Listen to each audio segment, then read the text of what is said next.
Už sa stalo tradíciou, že akciová spoločnosť Slovalko organizuje svoj firemný gala večer. Na slávnostnom podujatí sa okrem iného odovzdávali aj ceny generálneho riaditeľa. Gala večer za rok 2010 sa uskutočnil 11. januára. Jeho súčasťou je každoročne oceňovanie zamestnancov, pohostenie a hodnotný kultúrny program. Oceňovaniu predchádza starostlivý výber. No, je to výber tých najlepších, ale ako to zvyknem každý rok hovoriť a hovorím to aj teraz, je to len vrchol ľadovca, takže to sú ozaj tí, ktorí možno pri takom formálnom vyhodnotení mali najviac bodov, ale ja si myslím, že obrovská vďaka patrí aj ostatným, ktorí tu aj nie sú, aj tým, ktorí neboli ozaj ocenení, neboli víťazmi, boli druhý, tretí, ale ja si myslím, že dôležité je ako tým, Slovalko tým, že ideme dobrým smerom a že ja verím, že to je víťazný smer a víťazný tým. Prevádzka údržba získala cenu generálneho riaditeľa za bezpečnosť práce. Táto cena, si myslím, z môjho pohľadu je jedna z takých najcennejších, z ktorých boli udelených. Je to samozrejme môj pohľad na vec, možno iní ľudia by povedali niečo iné, ale z toho pohľadu, že bezpečnosť práce na Slovalko patrí medzi prvoradé a je vždy na prvom mieste, to ocenenie pre nás znamená veľmi veľa. To povedomie ľudí v oblasti bezpečnosti práce v našej firme je už na veľmi vysokej úrovni, ale stále sa nájdú oblasti, kde ešte je čo zlepšovať. A ja som rád, že ľudia majú chuť tieto veci vidieť a majú chuť veci meniť. Čiže toto je kolektívna práca, nie je to práca jednotlivcov a je to hlavne kolektívna práca. Aj toto ocenenie berem ako ocenenie celého kolektívu údržby.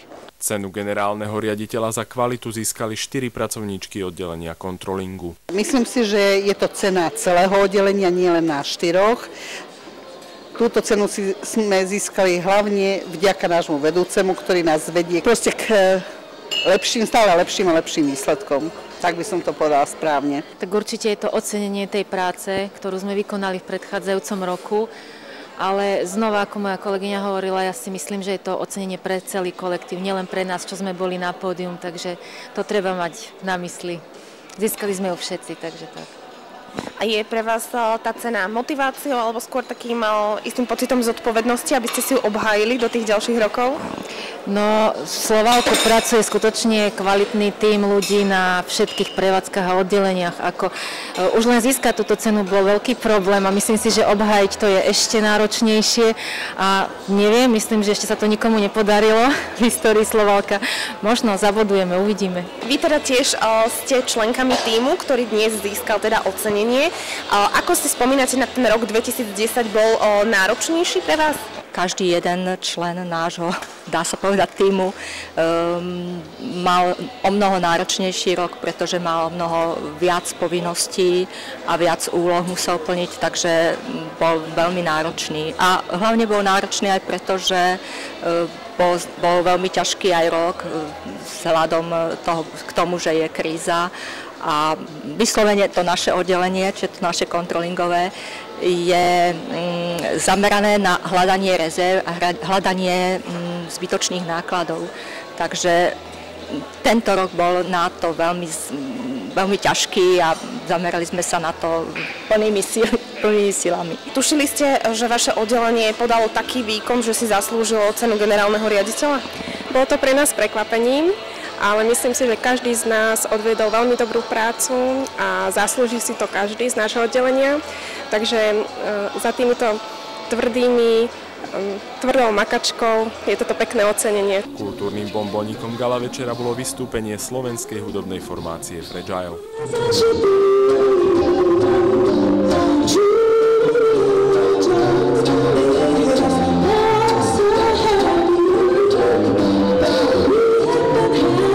V ďalšom programe si vďaka slovenskej kapele Backwards prišli na svoje priaznivci legendárnych Beatles. Jeden z najväčších projektov akciovej spoločnosti Slovalko, projekt LOTO, oficiálne ukončili vo štvrtok 27. januára.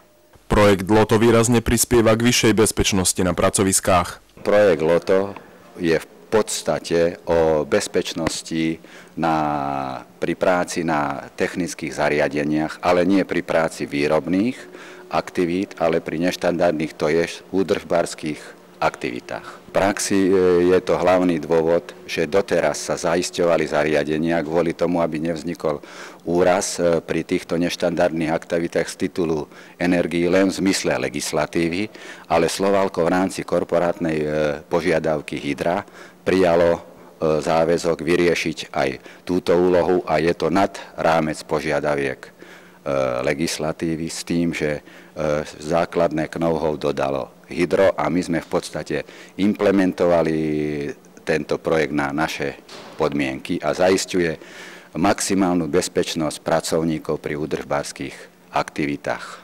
Projekt oficiálne odštartoval v roku 2006. Je v podstate tento dátum 31.12. bol stanovený ako ukončenie projektu s tým, že ešte malá časť na jednej prevádzke dobieha z titulu neukončených investičných akcií. Aj keď projekt LOTO oficiálne skončil, zavedené postupy budú prispievať k vyššej bezpečnosti v Slovalku natrvalo. Certifikačný audit pre systém manažérstva sa v akciovej spoločnosti Slovalko uskutočnil na rozhraní mesiacov január a február. Audit viedli auditori spoločnosti Det Norske Veritas. Dôvod našej návštevy je prostý. Hodnotíme úroveň plnenia požiadaviek normy British Standard 2599 na Business Continuity Management. Je to certifikačný audit na túto normu, na tento systém manažerstva. Sme tu druhý deň spolu s kolegom, ktorý je tu vedúci auditor. Pocity sú zatiaľ veľmi dobré. My sme tu boli na predcertifikačnom audite v decembri a myslím si, že odvtedy pracovníci Slovalku sa zamerali na tie oblasti, ktorí si vyžadovali zlepšenia, takže sú dobré. Aké sú výhody alebo čo plynie pre Slovalko z tohto auditu?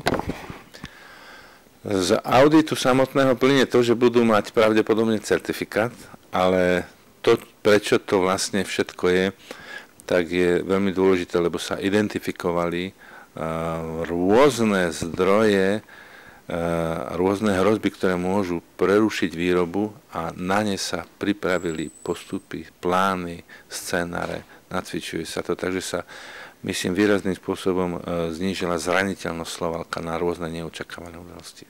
Na krátku návštevu Slovalka pricestovala v 1. februárovom týždni skupina zamestnancov katarského závodu Catalum. Hlavným zámerom tzv. Learning Days bolo, aby spoločnosť Catalum získala od Slovalka skúsenosti k zvládnutiu certifikácie TS 16949. Návšteva z Kataru sa tiež zaujímala o implementáciu systému AMPS. We have a good impression, me and my colleague. Ja a môj kolega máme zatiaľ veľmi dobrý dojem z toho, ako sa im podarilo implementovať rôzne systémy. Osobne som sa niečo naučil o aplikácii AMPS v Slovalku, o ustanovení procesných skupín a tímov na základe princípov AMPS. Pokiaľ ide o certifikáciu TS, tu je to štruktúrované veľmi logickým spôsobom, najmä pokiaľ ide o TS požiadavky na základné nástroje. Tu je to veľmi dobré. S návštevou Slovalka boli pracovníci závodu Catalum nadmieru spokojní. Yes, we have seen a lot of good things here at Slovalco. One thing that impresses me is it's a very lean organization, very competent. Áno, videli sme tu v Slovalku mnoho dobrých vecí. To, čo na mňa robí skutočný dojem, je, že je to veľmi efektívna, kompetentne nastavená organizácia, a to po ľudskej aj systémovej stránke. Všetko má svoju vlastnú databázu s dobre definovanou štruktúrou, ktorá je dostupná relevantným ľuďom, ktorí ju tak môžu využívať. Nejaký čas som strávil na oddelení obstarávania a aj tam na mňa urobilo dojem hodnotenie výkonnosti dodávateľov v každom aspekte. Je to skutočne pôsobivé a takto má vyzerať skutočne efektívna organizácia s veľmi dobre organizovaným systémom a štruktúrou. A dobré je, že na to nebolo potrebné veľa investícií, pretože všetky databázy sú súčasťou už existujúcej platformy Lotus Notes. Myslím si, že túto platformu naplno využívajú a to skutočne oceňujem. Vo výrobe sme navštívili elektrolízu, výrobu anód aj odlievareň, ktoré na nás naozaj urobili dojem. Veci sú skutočne dobre organizované a riadené a to všetko je veľmi pôsobivé. The things are really well organized and well managed, and it all is really impressive. Získané vedomosti budú v nasledujúcom období využívať v materskej spoločnosti. we are young organizations and we can benefit from the learnings that we have received from Slovalco. My sme mladá organizácia a môžeme mať prospech z toho, čo sme sa naučili v Slovalku. Pokiaľ ide o TS certifikáciu, videli sme, že nás môžu určitým spôsobom podporiť tým, že Katalumu poskytnú svoje odborné vedomosti a skúsenosti. Samozrejme sme schopní vytvoriť so Slovalkom sieť a od rozličných ľudí, ktorých sme tu v Slovalku stretli, môžeme čerpať rôzne poznatky. Zároveň je v Slovalku veľmi evidentná zrelosť organizácie.